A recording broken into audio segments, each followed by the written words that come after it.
आप अपने दिल से खुद पूछ के बताइए, भारत में क्या सुकून है? क्या इस मोदी सरकार ने, इस भगवाधारी भीड़ ने, एक आतंकी संगठन ने जो धर्म के नाम पर चल रहा है, क्या उसने देश में शांति और अमन छोड़ा है? बल्कि भारत में आप कहीं भी देखिए, गृह युद्ध जैसे हालात बना दिए गए हैं। हमेशा डर रहने लगा है कि कहीं दंगा ना हो जाए, कहीं फसाद ना हो जाए। राजधानी तक डर है, भारत की राजधानी के दिल्ली के आसपास तक ये डर पहुंच चुका है, दिल्ली तक ये डर पहुंच चुका है कि दंगा ना हो जाए। गांव देहात में भी ये डर पहुंच चुका है कहीं दंगा ना हो जाए, क्योंकि दंगाई हर जगह है। कब कौन से भगवान के नाम पर रैली निकाल दी जाए, कब शोभा यात्रा, आक्रोश यात्रा, हिंदू महासभा, ऐसे नामों के साथ धर्म का चोला पहन के उग्रवादी संगठन रैली निकालकर देश का माहौल खराब कर दें, कुछ नहीं पता। गृह युद्ध जैसे हालात बन चुके हैं।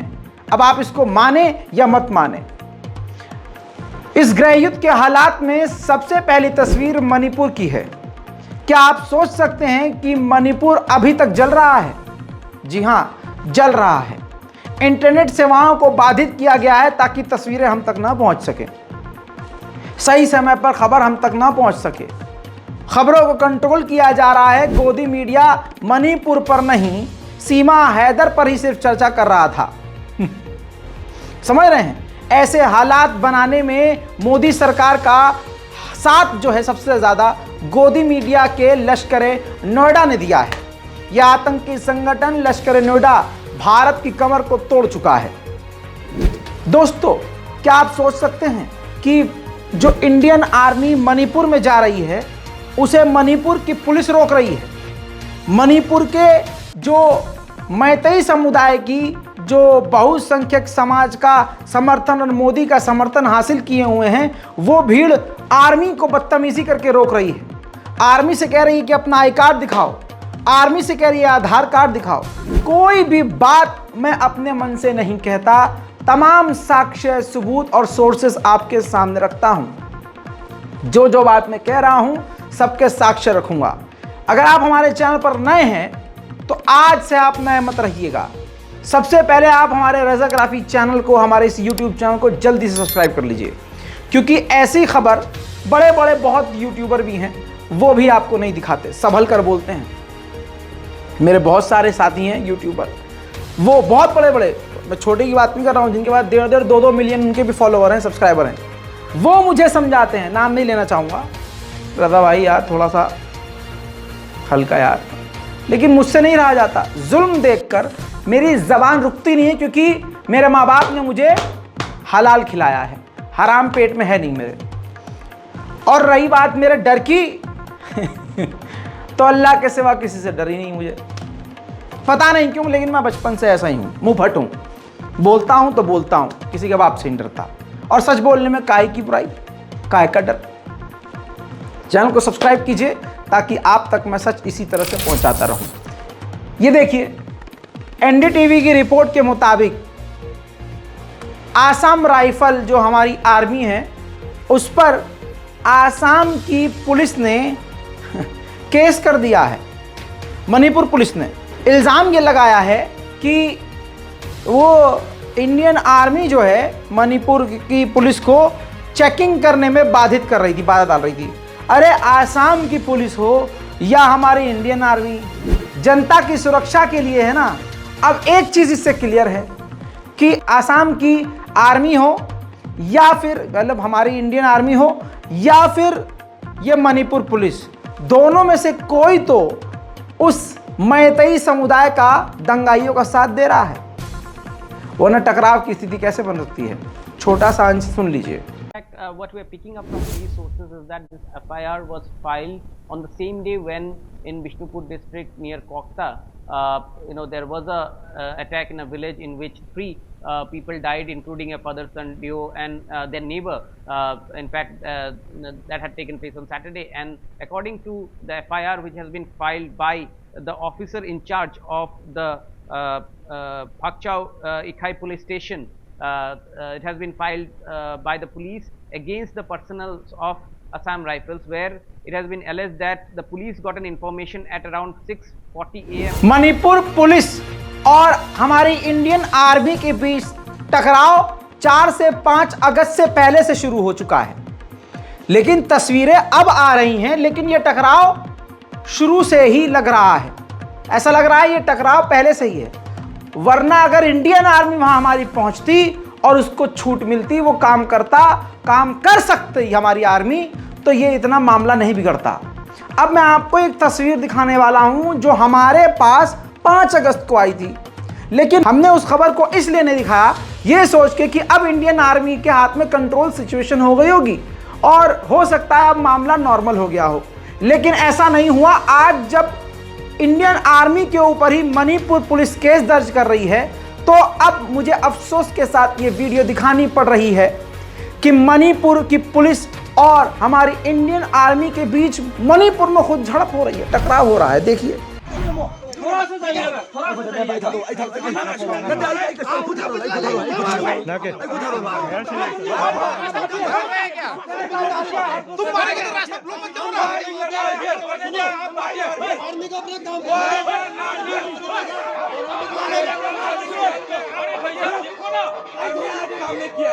आर्मी लोग हमको करने दो, हमारा काम हमारा करेगा।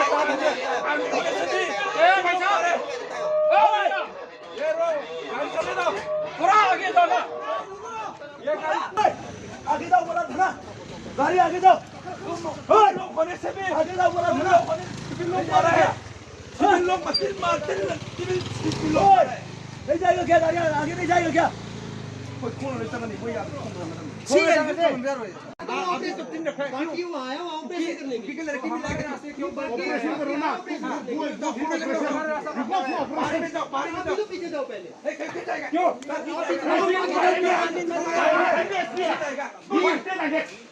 अब उनको ऑपरेशन के लिए हम भेजता हैं, ऑपरेशन के लिए भेजता हैं, आर्मी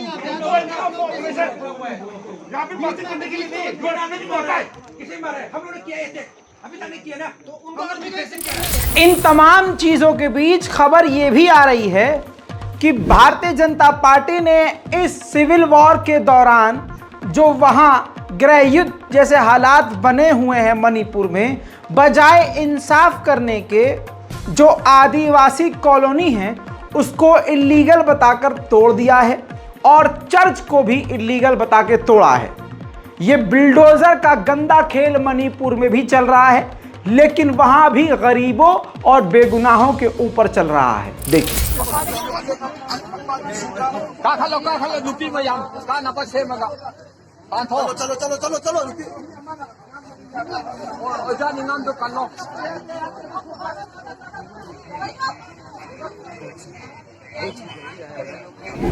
पिछले 2 महीनों से मैतेई समुदाय ने वहां के ईसाई और आदिवासियों पर जुल्म की इंतहा पार कर दी।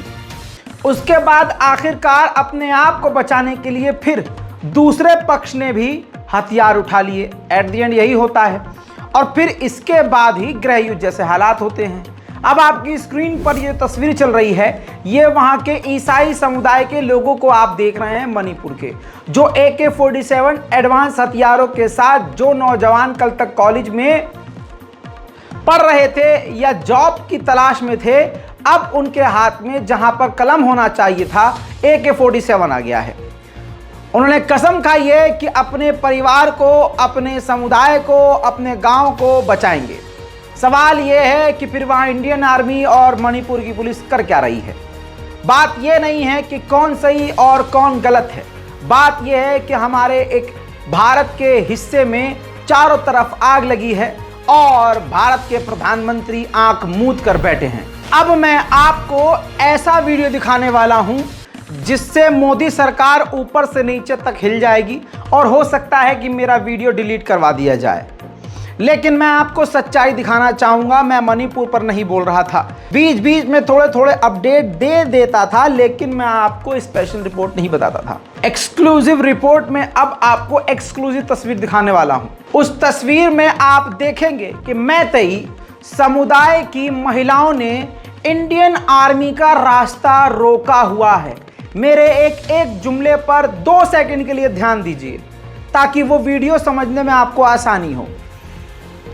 मैतेई समुदाय की महिलाओं ने हमारी इंडियन आर्मी का रास्ता रोका हुआ है, उनके काम में बाधा डाल रही हैं और उनको रोक रही हैं आगे जाने से, और कह रही हैं कि हमें तुम पर भरोसा नहीं है।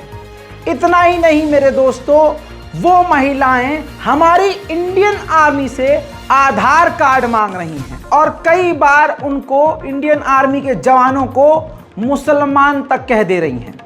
वीडियो लंबा है लेकिन आप उनकी हरकत से और उनकी लैंग्वेज से समझ सकते हैं कि इंडियन आर्मी का रास्ता किस तरह से मणिपुर की मैतेई समुदाय की महिलाएं रोक रही हैं। Saurabhi Gogoi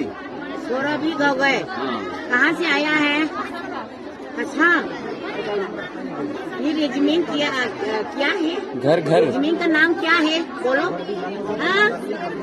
CMP Masih nabi kalau you stupid nonsense. Nung kali usitia kau dah. Siapa hai bukan ina. This is all Manipur murder. Okay, understand? You understand? Nung kali ina dia nak क्या बोल रही हो आप? हम थोड़े से बात कर रहा है, वो ऐसा करके शक्ल है वैसा। क्या बोला उसने? कुछ भी नहीं बोला। कुछ नहीं बोला तो तुम इसका आम क्या ऐसा बोल सकता है? क्या है वो? बच्चे है आपका? बच्चे तो मांग से बच्चे ने क्या बात करना चाहिए? मालूम होना चाहिए। आधार कार्ड दिखाइए। नहीं अम्मा, आधार कार्ड है वैसे आपको देख के भी पता लग गया कि नहीं आपको पता लग गया। आधार कार्ड दिखाइए। पता लगने के बाद आप क्यों कर रहे हैं ऐसे? अब आप आसानी से भी कुछ नहीं क्लियर होने के लिए क्लियर तो आपको शक्ल देख के हो गया अम्मा। अम्मा आपको ऐसे थोड़ी होता है अम्मा। आप मणिपुर का आपका शक्ल अलग होगा, मैं पंजाब का। ये सेंट्रल आर्मी है, सब जानता। अभी किसी का बेटी का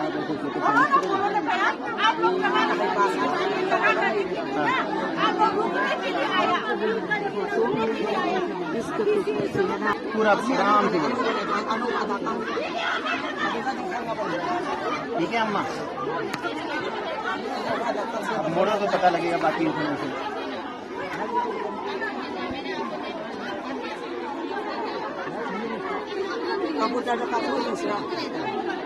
वही तो बात है, सच्ची बोल रहे थे।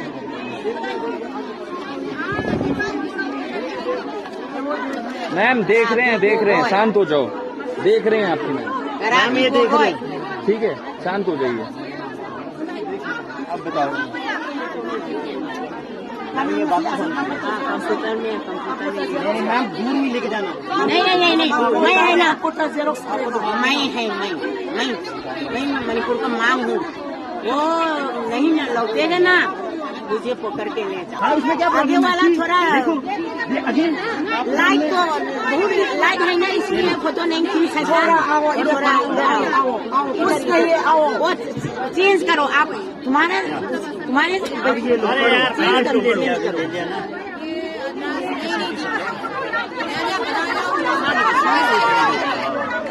अब आपको आधार कार्ड भी दिखा दिया। यू प्रोमिस ना, आधार कार्ड भी दिखा दिया ना। ये डॉक्यूमेंट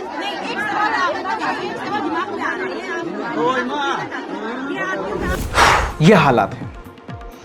हमारी इंडियन आर्मी को आधार कार्ड दिखाना पड़ रहा है। हर चीज सबूत के साथ मैं आपको दिखा रहा हूं। हालात इतने खराब है मणिपुर के कि मोदी सरकार जबरदस्ती लोगों का मुंह बंद कर रही है। हालात जबकि इतने खराब है कि 60,000 मणिपुर के लोग अपने उस वतन को छोड़ चुके हैं। 3,500 से ज़्यादा घर जलाए जा चुके हैं। 321 जो वर्शिप साइट्स हैं, चाहे मंदिर कह लीजिए चाहे गिरजाघर कह लीजिए, जलाकर राख कर दिए गए हैं। 11,000 केस जो हैं मर्डर के हैं, रेप के हैं, न जाने कितने तरह के यहाँ पर केसेस हैं। मेरे दोस्तों, अभी हाल में ही 2 दिन पहले मैतेई समुदाय ने इंडियन आर्मी के हथियारों को लूटा। AK-47, एडवांस राइफल्स, एडवांस पिस्तौल, कई तरह के हथियार, गोला बारूद, तोप, कई तरह की चीज़ें, मतलब हैवी वेपन चुरा लिए। अब मोदी सरकार कह रही है कि नहीं ऐसा नहीं है, मतलब बातें घुमा रही है कि नहीं इतने खतरनाक हालात नहीं है, सब कंट्रोल में है। और वहां आम जनता अब नॉर्मल तरीके से है, बल्कि खुल्लम खुल्ला झूठ पकड़ा गया है लाइव। DW की इंटरनेशनल रिपोर्ट को आपके सामने रख रहा हूं, जिसको करीब से जब मैंने जांचा देखा तो आप भी उस चीज को देख पा रहे हैं। मैतेई समुदाय के लोग, ध्यान से देखिए, AK-47 हथियारों के साथ चल रहे हैं। आगे पीछे इंडियन आर्मी और वहाँ की सिक्योरिटी, मणिपुर की सिक्योरिटी भी मौजूद है, पुलिस भी मौजूद है। पुलिस के साथ मैतेई समुदाय के युवाओं के हाथों में हथियार देखकर कई सवाल उठ रहे होंगे आपके दिमाग में। मणिपुर की जो पुलिस है उसके सामने मैतेई समुदाय के जो भाजपा का समर्थक हासिल की हुई है, जिसे मोदी सरकार सपोर्ट करती है, जिस समुदाय को, बहुसंख्यक समुदाय को, उनके युवाओं के हाथ में आप अवैध हथियार देख रहे हैं। इस इंटरव्यू को दिखाने का मकसद कुछ और नहीं है, सिर्फ मैं विजुअल दिखा रहा हूं। जो यहां पर इंटरव्यू देने वाला और लेने वाला शख्स है, DW का पत्रकार, मैं उसकी बात ही नहीं कर रहा हूं।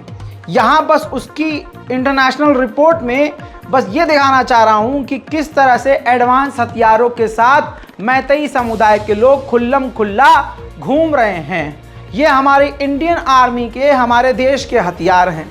और मोदी सरकार कह रही है कि चीन के द्वारा घुसपैठ की जा रही है, म्यांमार के आतंकवादी घुस रहे हैं, बर्मा के मुसलमान घुस रहे हैं, जबकि ये सरासर झूठ साबित हो रहा है तस्वीरों में। पूरा देश बिगाड़ कर रख दिया है मोदी सरकार ने। मोदी सरकार ने पूरे देश के हालात को पलट कर रख दिया है। सब जगह अशांति है, कोई सुकून से नहीं है। हमारे भाई हिंदू भी सुकून से नहीं है, हम भी सुकून से नहीं है, कोई समुदाय सुकून से नहीं है। देश का चैन मोदी सरकार ने छीन लिया है। आइए, जो मैतेई समुदाय वहां काम कर रहे हैं मणिपुर में, उसकी एक तस्वीर दिखाना चाहता हूं। ये कुछ तस्वीरें आपके सामने रख रहा हूं। जो ईसाई और दूसरे आदिवासी समुदाय के लोग अपने घरों को छोड़कर चले गए हैं जान बचाने के लिए, मैतेई समुदाय के लोगों को आप देखिए, ट्रक भर भर कर उनके रोजमर्रा के सामानों को लूट चुके हैं। एक गाड़ी में आप देख सकते हैं कि फ्रिज तक, पूरा घर लूट लिया गया है भैया। फ्रिज, टीवी, वॉशिंग मशीन, इन तमाम चीजों को मैतेई समुदाय के बेरोजगार लोग लूटकर गाड़ियों में भरकर ले गए। दूसरी तस्वीर देखिए, सिलेंडर तक मैतेई समुदाय के जो लोग हैं वो उठाकर ले गए, चुरा कर। आइए, इसी तरह की तस्वीर भारत के अलग अलग राज्यों से है। यह तस्वीर आपने गुड़गांव की देखी है, जिसमें आपने देखा बजरंग दल, हिंदू संगठन के लोग मुसलमानों की दुकानों को लूटकर उनका एक एक सामान अपने साथ ले गए। अगर आपको कंफ्यूजन है तो ये वीडियो देख लीजिए। गुरुग्राम सोना रोड में मेन मार्केट महक कॉटन शॉप जय श्री राम के नारे लगाकर लूट ली गई और हिंदूवादी आतंकवादियों ने साजो सामान दुकान का मुसलमानों के लूट कर अपने घर ले गए। तो दिमाग पर ज्यादा प्रेशर डाले बिना आप समझ सकते हैं कि जो मैतेई वहां कर रहे हैं मणिपुर, वही ये हिंदू संगठन भारत में हर जगह करना चाहते हैं और मोदी सरकार उनको छूट देना चाह रही है। बस मौका मिल जाए। तभी तो पूरे देश भर में इस वक्त हिंदू समुदाय के लोग, आपने देखा बरेली में दंगा करने की कोशिश, आपने कई जगह ये खबर देखी और सुनी कि पेट्रोल बम मस्जिद पर, मैंगलोर में पेट्रोल बम मारा गया है मस्जिद के ऊपर, कहीं मज़ार से चादर छीन ली गई, मज़ार के दरवाजे तोड़ने की कोशिश की गई, मुसलमानों को उकसाने का लगातार काम किया जा रहा है। लेकिन सलाम हो भारत के मुसलमानों पर जो हज़रत इमाम हुसैन जैसा सब्र दिखा रहे हैं। और इस वक्त सब्र से बेहतर कोई चीज़ नहीं है। जब तक आग हमारे घर तक ना आ जाए, हमारी जान पर न बन जाए, हम कोई हरकत गलत नहीं करने वाले। संविधान ने हमको जो इजाज़त दी है, भारत के मुसलमान उसको बहुत सही से फॉलो कर रहे हैं। बस जागने की ज़रूरत है, आपसी रंजिश को ख़त्म करने की ज़रूरत है और एक दूसरे का हाथ थाम कर खड़े होने की ज़रूरत है। दोस्तों, ये व्यक्ति चेतन सिंह आतंकवादी, देश का आतंकवादी याद होगा आपको, जिसने ट्रेन में मुसलमानों का कत्लेआम कर दिया था। आपको बताना चाहूंगा कि सरकार और प्रशासन कितनी आसानी से और कितने षड्यंत्रकारी तरीके से इसको बचा रही है। प्रशांत कनौजिया एक रिपोर्ट को शेयर करते हैं और लेटेस्ट जानकारी जो देते हैं उससे आपकी दिमाग की नसें हिलेंगी। लिखते हैं कि आतंकवादी चेतन सिंह को अपने किए पर बिल्कुल भी गिला नहीं है। मानसिक रूप से संतुलित आतंकवादी ने पूछताछ के दौरान कहा कि अगर ट्रेन ना रुकती तो 8-10 को और गोली मारता। आतंकी चेतन सिंह भाजपा की रैली में नहीं जाता है, लेकिन आईटी सेल, व्हाट्सएप और गोदी मीडिया द्वारा परोसा जा रहा गंदगी रोज भोग लगाता था। इस तरह के कई हिंदूवादी ज़ॉम्बीज मार्केट में मौजूद हैं। प्रशांत कनौजिया ने जो कहा है वो नई बात नहीं है।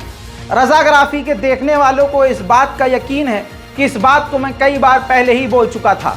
जिस दिन यह घटना हुई उसी दिन मैंने बोल दिया था और उससे पहले से बोलता आया हूं कि हर दफ्तर के अंदर, प्राइवेट सेक्टर के अंदर, सरकारी ऑफिस के अंदर, कहीं भी आप जाएंगे हिंदूवादी ज़ॉम्बीज मुसलमानों के खून के प्यासे ऐसे मिलेंगे। हाल देश का अब ये हो गया है दोस्तों कि अब हिंदू समुदाय की औरतें अपने हिंदू लड़कों से, घर के आदमियों से कहती हैं कि ये मुल्ली है, इसका बलात्कार कर, बीच सड़क पर दिन दहाड़े। इससे ज़्यादा और वो क्या गिरेंगे। इतना ही नहीं, अब आप ये समझ लीजिए कि इस व्यक्ति पर, हिंदूवादी आतंकवादी पर कोई यूएपीए नहीं लगा, बिल्डोज़र इस पर नहीं चला, इसके ऊपर एनएसए नहीं लगा, कुछ भी नहीं। धारा 302, 307, आर्म एक्ट ये लगा दिया गया है और बहुत जल्द इसको छोड़ दिया जाएगा। और लिख के ले लीजिए, इस वीडियो को सेव कीजिए, यही भारतीय जनता पार्टी बढ़ चढ़कर इसका तालियों से, आरती से, फूल माला से स्वागत करेगी। लिख लीजिए। अब इसमें गलती किसकी है, अब जरा सोच के देखते हैं, इस वारदात को पलट देते हैं। अगर ये कांस्टेबल मुसलमान होता और अल्लाह ना करे ये 3-4 बहुसंख्यक समाज के लोगों को गोली मारता, अपने दिल और दिमाग से पूछिए, क्या फिर इस देश में हिंदू संगठन या हिंदू लोग खामोश बैठे होते? सवाल ही पैदा नहीं होता।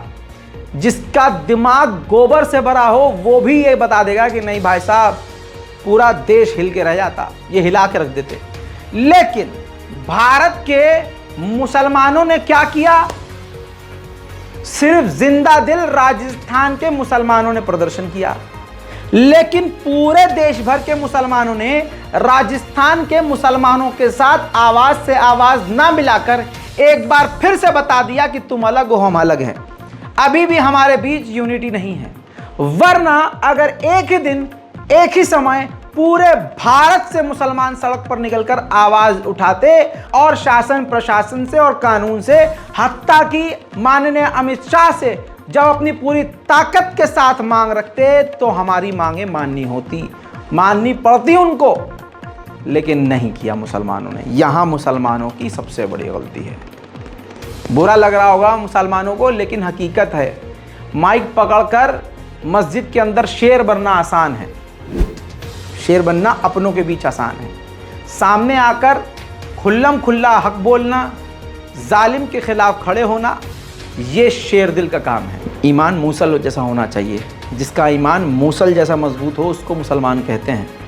सिर्फ 5 टाइम नमाज पढ़ने से, यहाँ पर सजदे का निशान हो जाने से, हाथ में सिर्फ तस्बीह होने से आप मुसलमान नहीं हो जाएंगे। परसों गुरुग्राम में एक मज़ार के दरवाजे को तोड़कर चादर बाहर निकालकर आग लगाने की कोशिश की। सीसीटीवी कैमरा मौजूद था। पुलिस ने जांच पड़ताल करी और 5 में से 3 हिंदुत्व के आतंकवादियों को गिरफ्तार कर लिया। अब पहला सवाल यह है कि उनको जो गिरफ्तार किया है, क्या उनके घर पर बिल्डोजर चलेगा? जवाब आपको पता है, नहीं। दूसरी बात, मुसलमानों को जो समझा रहा हूं, अपने दलित भाइयों को जो समझा रहा हूं, ईसाई भाइयों को समझा रहा हूं कि सीसीटीवी कैमरे की अहमियत को समझें। अब यहां गुरुग्राम में जिस मज़ार के ऊपर यह कांड किया गया, वो सीसीटीवी कैमरा वहां मौजूद था। सीसीटीवी कैमरा की मदद से ही गुरुग्राम पुलिस ने उन आतंकवादियों को पकड़ लिया। अब बहुत सारे लोग मेरी वीडियोस के नीचे कमेंट कर रहे हैं, मुसलमान लोग, कि सीसीटीवी कैमरे से कुछ नहीं होता, बहुत सारी इनकी वीडियो वायरल होती है, कौन सा कुछ हो जाता है। मेरी जान, इंटरनेशनल प्रेशर बनता है। जाहिलों वाली बात ना करो। कोई सबूत ना होने से बेहतर यह है कि तुम्हारी बेगुनाही का सबूत कुछ तो हो। अरे कुछ तो हो। इतना भी मतलब संविधान से परे मत हो जाओ कि कानून पर भरोसा ही नहीं है। नहीं, कानून के साथ वो खिलवाड़ कर रहे हैं, लेकिन हमारा कानून कमजोर नहीं है। हमारे पास न्याय के कुछ तो सबूत होने चाहिए, वरना इल्जाम तो यही लगा देंगे कैमरा ना होगा कि भाई इन्होंने खुद आग लगाई। अब कम से कम कैमरे में ये तो है कि हाँ, मान लीजिए हमारी मस्जिद के बाहर सीसीटीवी कैमरा लगा है, पहले समझिए नहीं लगा था, अब आग लगा दी अल्लाह ना करे किसी ने। अब किसी के साथ मिलकर, सरकार के साथ मिलकर आतंकवादियों ने इल्ज़ाम उल्टा हम पर लगा दिया, क्योंकि हमें मारकर हमारी मौत का इल्ज़ाम हम पर लगा दिया जाता है। ये कह देंगे कि भाई ये माहौल ख़राब करना चाह रहा था, इस वजह से मोहम्मद रज़ा ने यहाँ पर आग लगा दी, खुद आग लगाई है जिन्होंने। अब मेरे पास क्या सबूत है? मैं चीखता रहा हूँ, चिल्लाता रहा हूँ कि मैं तो जी श्रीलंका में था उस दिन, मैं तो देश में ही नहीं था। मानेंगे क्या? नहीं। जब सीसीटीवी कैमरा होगा, उस सीसीटीवी कैमरा में दूसरे लोग आग लगाते हुए या कुछ गलत हरकत करते हुए रिकॉर्ड होंगे, तो कम से कम पुलिस प्रशासन इस बात को जानता होगा, आर्टिफिशियल इंटेलिजेंस के जरिए और हाई टेक्नोलॉजी के जरिए इस बात को कंफर्म किया जा सकेगा कि उस वीडियो के अंदर मोहम्मद रज़ा नहीं है, उस वीडियो के अंदर फलाना फलाना और धमाका है। तो किसी बेगुनाह को फंसाए जाने से हम रोक सकते हैं। तो जाहिलों वाली बातें बिल्कुल ना करिए। जो संविधान के मुताबिक है ना, जो कानून हमें इजाज़त देता है, रज़ाग्राफी आपको वही बताएगा। कोई गैर कानूनी सलाह आपको मैं कभी नहीं दूंगा। इसलिए कहता हूं हमारे लिए सीसीटीवी कैमरा ज़रूरी है, ज़रूरी है, सबसे ज़्यादा ज़रूरी है। दूसरी तरफ एक बात बिल्कुल क्लियर समझ में आ जाना चाहिए कि पूरे भारत में धार्मिक यात्रा के नाम पर बहुसंख्यक समाज के लोग देश को कत्लेआम के मोड़ पर ले जाना चाहते हैं। पीलीभीत का वो बंदा हमारी नज़र के सामने आ गया है और वो वीडियो मैं आपको दिखा रहा हूँ। ये देखिए, वीडियो दिखाने का जो मकसद है वो अभी आपको वीडियो दिखाने के बाद मैं आपको बताऊंगा। ज़रा ध्यान से देखिए किस तरह से हथियार वो दिखा और चमका रहा है। ये देखिए इनके चेहरे पर खुशी कितनी है। अब मैं चाहूँगा कि ज़रा आप इस पर आवाज़ के साथ नज़र डालें।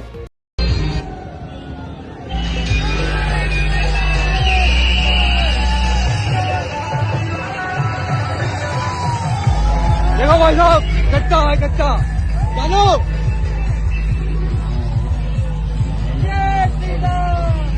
सुनो दोस्तों, अब मैं आपको बताता हूं कि इनके निडर होने की वजह क्या है। पहली वजह प्रशासन इनके साथ है, दूसरी वजह सरकार इनके साथ है, तीसरी वजह कानून को तोड़ मरोड़ कर इनके हक के लिए इस्तेमाल किया जाएगा।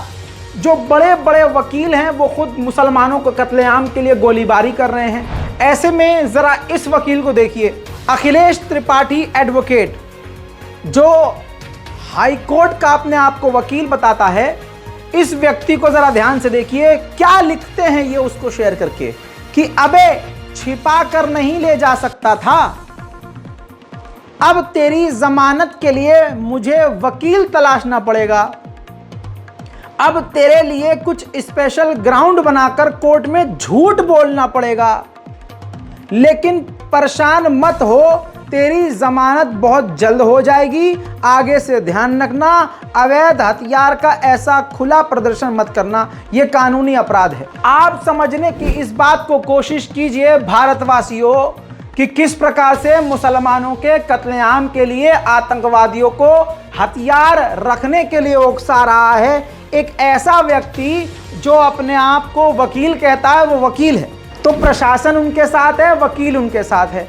अब मैं न्यायाधीश से, कानून के रखवालों से मैं एक सवाल करना चाहता हूं कि देश का एक वकील हिंदूवादी गुंडे को अवैध हथियार रखने की सलाह दे रहा है, कह रहा है कि हथियार छुपा कर रखो। क्या इससे हिंदू धर्म की रैली बदनाम नहीं होगी? दूसरा सवाल यह है कि अगर इसके पास हथियार है तो दूसरों के पास भी इसका मतलब छुपाकर अंदर हथियार होंगे। इसने बेवकूफ़ी की बकौल एडवोकेट के कि तुमने गलती करी और अपने आप ये बंदा पहले ही वकील बोल रहा है कि तुझे बचाने के लिए कोर्ट में मुझे झूठ बोलने पड़ेंगे। तो इसका मतलब ये हुआ कि इसके बचाव में न्यायाधीश के सामने जो बातें बोली जाएंगी बचाव में वो सब झूठी होंगी। तो हाथ जोड़कर न्यायाधीश से निवेदन है कि कृपया इसको बाहर ना आने दिया जाए और जल्द से जल्द ऐसे तमाम लोगों को गिरफ्तार किया जाए। ये बात बिल्कुल साफ है कि प्रशासन इनके साथ है। हरियाणा में पुलिस प्रशासन के बल के सामने खुल्लम खुल्ला हिंदुत्व की दंगाई भीड़ ने किस प्रकार से, डरपोक भीड़ ने प्रशासन की मौजूदगी में मुसलमानों की दुकानों का बाइकआउट करने को कहा, मुसलमानों को भगाने को कहा और मुल्ले काटे जाएंगे, राम राम चिल्लाएंगे के नारे लगाए और मुसलमानों को कुत्ता कहा और इसके अलावा कई तरह के आपत्तिजनक बयान दिए। लेकिन मजाल है कि वहां मौजूद पुलिस प्रशासन के कान में यह आवाज गई हो, जबकि माइक में वो चीख चीख कर प्रशासन के सामने कानून को हाथ में ले रहे थे। देखिए, दुकानदार साथी है वो ध्यान दे करके सुन ले। अगर उनकी दुकान में कोई भी बाहरी मुसलमान काम करता है तुरंत उनको अपने दुकानों से निकाल दे। सिर्फ 2 दिन का समय। अगर उसके बाद किसी दुकानदार ने किसी मुसलमान को अपनी दुकान पे रखा, उसके दुकान के बाहर उसके बहिष्कार का पोस्टर हम लगाने का काम करेंगे और उसको कौम का गद्दार घोषित करेंगे। ये बात आप सोच लेना। जितने भी दुकानदार साथी हैं अपने दुकानों से मुसलमान कर्मचारियों को निकाल दें। अगर उन्होंने नहीं निकाला तो उनको कौम का गद्दार घोषित करके उनके दुकानों के बाहर पोस्टर लगाने का काम हम करेंगे। जय श्री राम, जय जय श्री राम, जय श्री राम, जय जय श्री राम, जय जय श्री राम, जय जय श्री राम, जय जय श्री राम, जय जय श्री राम। वंदे मातरम, वंदे मातरम, भारत माता की जय। मेरे साथियों, नूह में हुई घटना, ये मत सोचो कि हमारे से 100 किलोमीटर दूर है। हरियाणा हमारा घर है, हमारे घर की घटना है। आप एक बात ध्यान रखो, हरियाणा के अंदर कितने जिले हैं? 22 जिले, और 22 जिले में मात्र एक जिला उन मुसलमानों का, उन कुत्तों का जहां हमारी यात्रा पर हमला हुआ, और हमारे 21 जिले जहां पर किसी प्रकार का उनकी किसी यात्रा पर कोई हमला नहीं किया जाता। मैं कहता हूँ हिंदू क्षत्रिय है और क्षत्रिय की इज्जत पर और क्षत्रिय की दाम पर जब जब हमला हुआ है, क्षत्रियों ने हथियार उठाए। जब ये क्षत्रिय हथियार उठाएगा कोई भी बाकी नहीं रह जाएगा।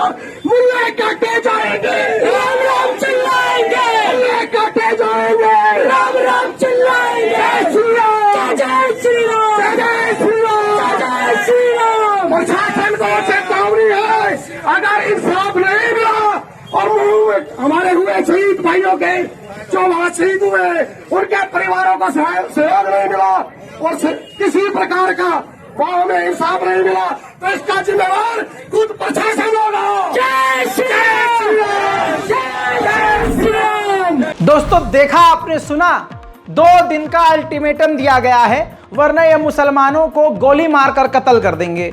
अब अगर पूरे देश में कहीं भी दंगा होता है तो अब ये क्लियर है कि समुदाय किस धर्म विशेष के मानने वाले दंगा करेंगे और मुसलमानों को मारेंगे और प्रशासन इन्हीं का साथ देगा। प्रशासन की मौजूदगी में जिस तरह से गालियां दी गई, कत्लेआम की बात की गई, इस बात की दलील है कि प्रशासन इनके साथ है। दूसरी तरफ आपको बता दूं कि सूअर के दांत का पानी तमाम हिंदू महिलाओं को पी लेना चाहिए।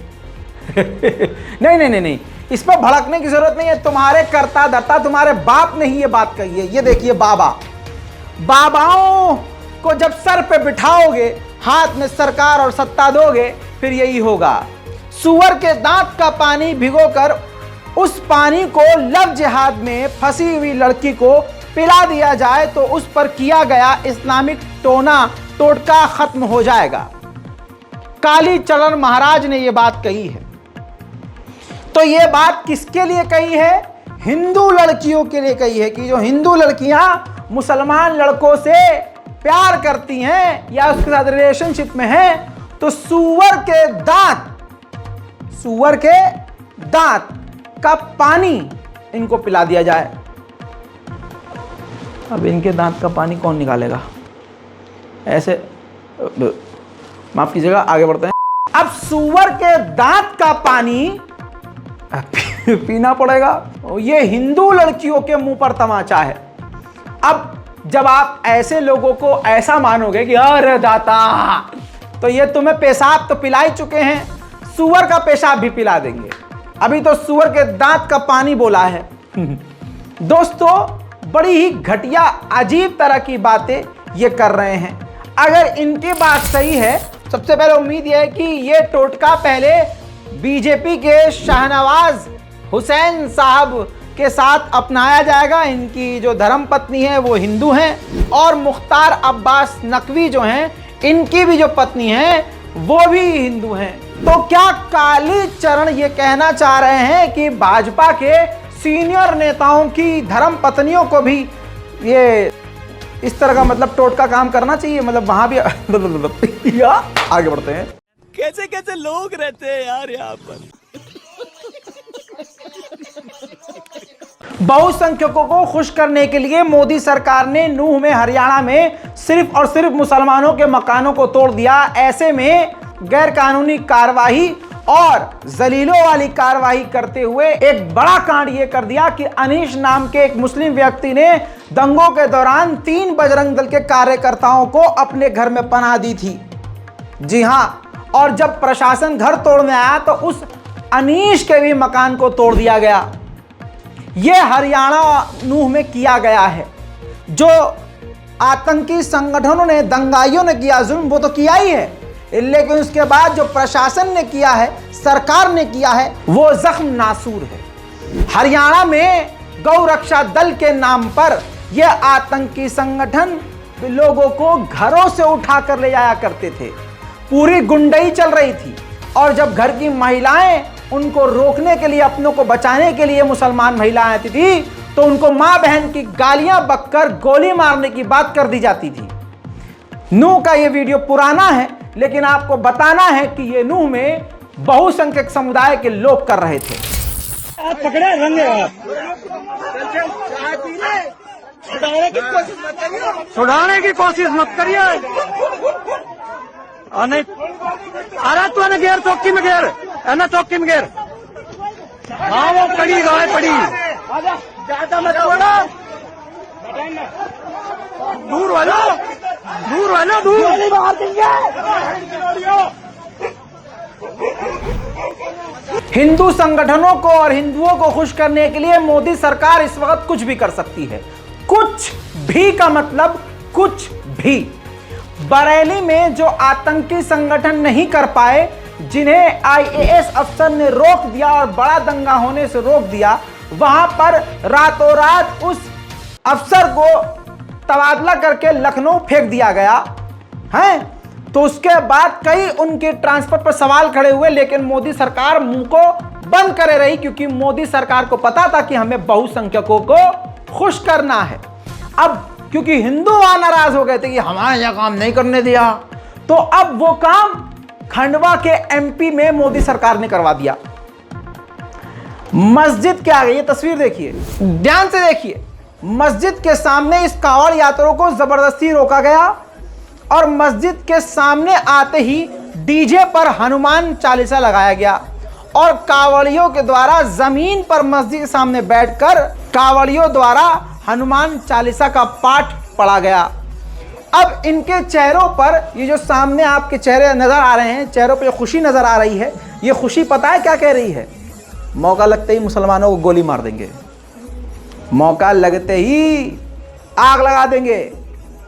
ये ज़ॉम्बीज़ वाली स्माइल, ये ज़ॉम्बीज़ वाली खुशी बता रही है कि हमें रोजगार नहीं दिया मोदी ने, हमें सिलेंडर सस्ता नहीं दिया मोदी ने, हमें शिक्षा नहीं दी मोदी जी ने, कुछ नहीं दिया मोदी जी ने, लेकिन जो दिया है वो ये दिया है, और सबसे खास यही है, और यही तो चाहिए था। ये सब क्या चल रहा है?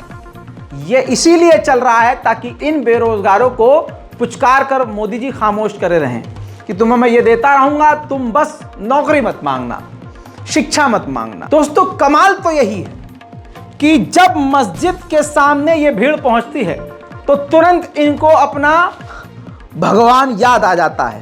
ये तो है ही हमारी मस्जिद में शक्ति। अल्लाह में और अल्लाह की आवाज़ में और इस्लाम में यही तो ताकत है। अच्छों को याद आ जाते हैं। बहुत बढ़िया, आगे बढ़ते हैं। जो कुछ हो रहा है खुलेआम हो रहा है। गुरुग्राम में इमाम को कत्ल कर दिया गया, शहीद कर दिया गया, मस्जिद में आग लगा दी गई। तो एक खास धर्म के लोग और खास भीड़ हमेशा से बलात्कारियों को बचाने के लिए आती है और कत्ले आम करने वाले कातिलों को भी बचाने के लिए आती है। ये इस देश में, हिंदू राष्ट्र में आम है। ये खौफनाक चेहरा इनका आम हो चुका है। अखबार की कटिंग आपके सामने है और आप समझ लीजिए कि अब हिंदू संगठनों ने हिंदू महापंचायत बुला ली है। भीड़ ने मस्जिद के नायब इमाम शहीद हाफिज मोहम्मद साद को कत्ल कर दिया, 2 अन्य युवक को घायल कर दिया और मस्जिद में आग लगा दी थी। अब खबर यह है कि इमाम साहब के हत्या के मामले में जिन जिन पर एफआईआर हुई है उनके समर्थन में महापंचायत बुलाई गई है और एफआईआर वापस लेने का प्रशासन को अल्टीमेटम धमकी दिया गया है। कहा गया कि एफआईआर अगर नहीं लिया गया तो चक्का जाम कर देंगे। मतलब अब मुसलमानों के कत्लेआम करने वालों के समर्थन में महापंचायत होगी और यह महापंचायत होने दी जाएगी, यह सबसे बड़ा सवाल है। और यहां पर फिर कमजोरी और गलती कहां नजर आ रही है? किसकी नजर आ रही है? मुसलमानों की। वो हमारे लोगों को मारकर अपने कातिलों को पुचकार कर बचाने के लिए सड़कों पर आ रहे हैं। हम अपने शहीदों की आवाज बुलंद करने के लिए, अपने बचाव में आवाज बुलंद करने के लिए हिंदुस्तान के मुसलमानों की आवाज एक नहीं हो पा रही है। कितने अफसोस की बात है कि अभी भी मुसलमान एक नहीं हो पा रहे हैं। बेचारे राजस्थान के मुसलमान खड़े हुए, बताइए, और कहां के? पूरे हिंदुस्तान में बताइए कौन से मुसलमान? जुमा निकल गया, हफ्ता निकल गया, बताइए कहां प्रदर्शन हुआ? बताइए कहां पर खड़े होकर आवाज उठाई गई? कौन से मुसलमानों ने, किस संगठन ने, बड़ी बड़ी तंजीमें, ये संगठन, वो संगठन, ये ऑल इंडिया मुस्लिम काउंसिल और पता नहीं कौन, शिया काउंसिल, अहले सुन्नत काउंसिल और ये पता नहीं कितने बड़े संगठन हैं। इनके अंदर क्या दम है कि बोले कि नहीं यार हम सब एक हैं? एक ही दिन पर कॉल किया जाए कि हाँ हम इसके खिलाफ, जुल्म के खिलाफ आवाज उठा रहे हैं। नहीं, वो अपने कातिलों को बचाने के लिए पुलिस को धमकी दे रहे हैं, अल्टीमेटम दे रहे हैं कि हम चक्का जाम कर देंगे और हम अपनों को खोकर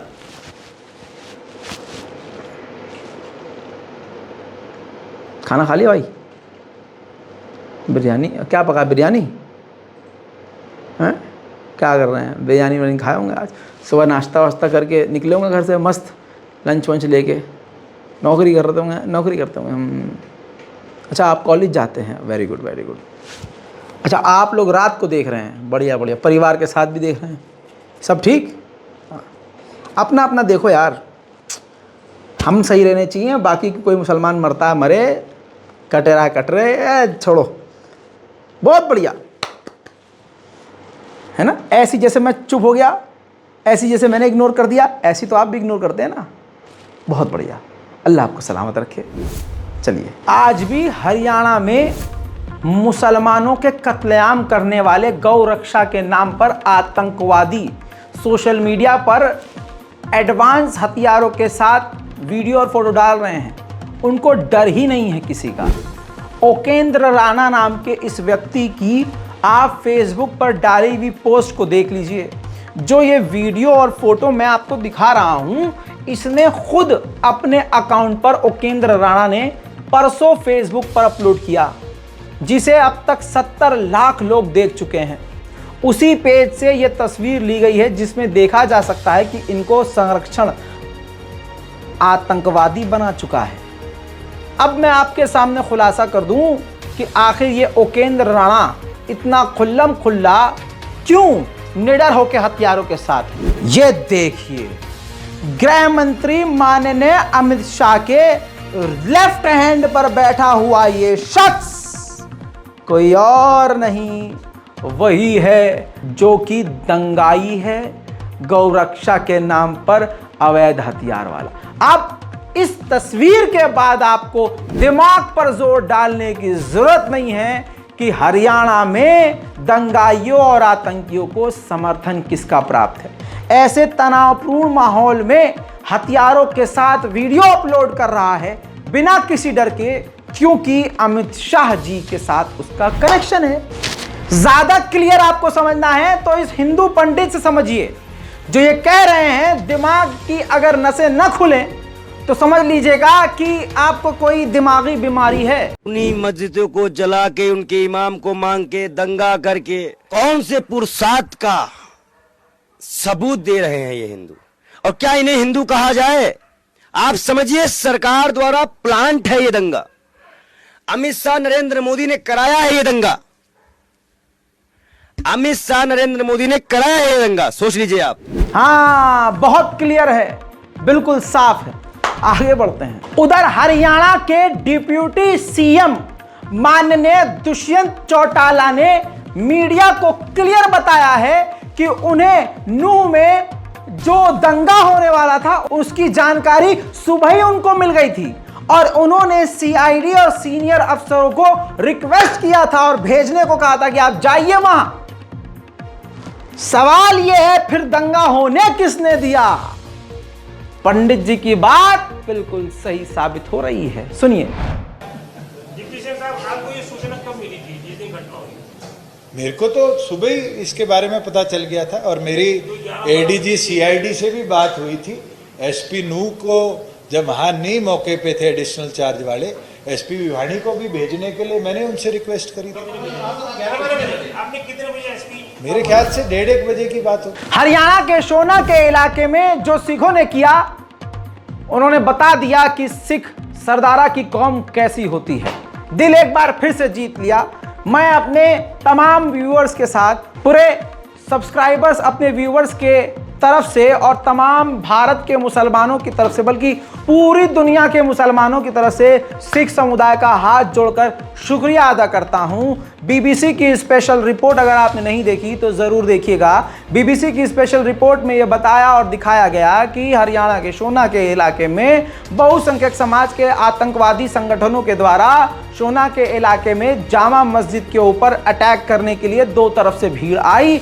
इलाके के मुसलमान लोग, बच्चे अपने घरों के कोने कोतड़े में छुपे हुए थे, उनकी जान को खतरा था। सिख समुदाय अपना काम धंधा छोड़कर मैदान में आ गए और उन्होंने मुसलमानों के घरों के दरवाज़ों को खुलवाया, उनके यकीन को जीता, उनके परिवार वालों को खतरनाक माहौल में रेस्क्यू किया, पुलिस के साथ मिलकर उनको सही स्थान पर भेजा। सैकड़ों मुसलमानों की जान बचाने के लिए सिख समुदाय का शुक्रिया।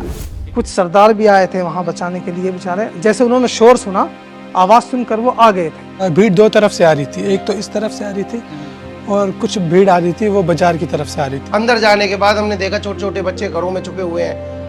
तो फिर हमने वो खुलवा के बचा के फिर पुलिस के साथ जाके फिर उन्हें रेस्क्यू किया पुलिस के साथ।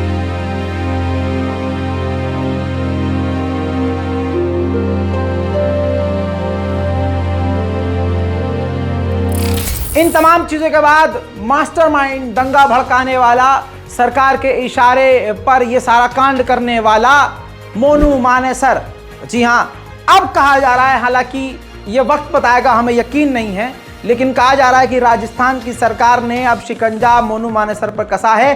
5 अलग अलग टीमें बनाई हैं जो इसको गिरफ्तार करने के लिए रवाना की गई है, ढूंढाई हो रही है।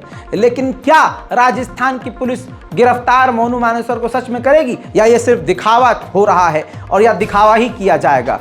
क्योंकि मोनू मानेसर कई बार अपनी वीडियो रिपोर्ट में कह चुका है, न्यूज़ चैनलों पर कह चुका है, पत्रकारों से कह चुका है कि हम राजस्थान पुलिस और तमाम मेवात की पुलिस वालों से मिलकर काम करते हैं, हमारे साथ 22,000 लोग जुड़े हुए हैं और शासन प्रशासन पूरी तरह से हमारी मदद करता है। ऐसे में राजस्थान पुलिस ने जो टीम बनाई है, अलग अलग 5 टीम, क्या वो उसके गिरफ्तारी के लिए है सच में, या फिर से कोई नई नौटंकी है? ये तो तभी पता चलेगा जब मोनू मानेसर गिरफ्तार होगा। यही बहुसंख्यक समाज के लोग खुद ही देश के गद्दार हैं, खुद अपनी गाय, अपनी माँ का बलात्कार करते हैं, कभी इनके बुजुर्ग कुत्तों पर चढ़ जाते हैं, पेशाब पीते हैं, गू खाते हैं। अब तो आदेश ये दे दिया है इनके बाबा ने कि सूअर के दांत का पानी ये पिए।